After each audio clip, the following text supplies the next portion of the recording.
Chris Doran here at MarineMax Baltimore. We're aboard the 2021 Scout 277 LXF. Start here at the transom, twin 200 Mercuries. If you notice, there is an accent stripe down the middle. Really gives it a nice flair to it, sets it apart. Nice walk around the motors here, and you also have your raw water wash. Notice you walk through the transom here to the starboard side. As you get in the boat,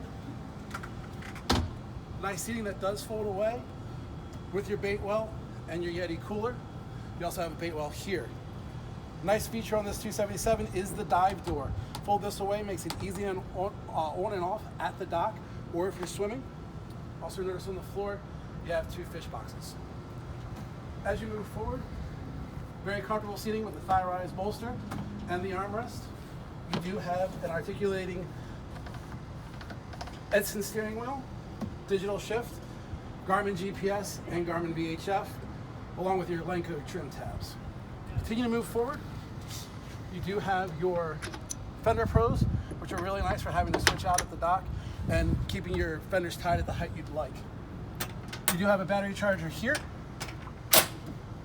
And then you move into the storage and head compartment. Continue to move forward. You do have seating with insulated cooler here underneath. Plenty of storage on the floor. Removable backrests with storage and insulated storage here. And then move all the way forward. You do have your anchor locker with windlass controls. Finally, you'll notice here you have cup holders that also double as rod holders. Thank you for taking a look at the 2021 Scout 277 LXF. Please stop by for a demonstration or visit us on our website.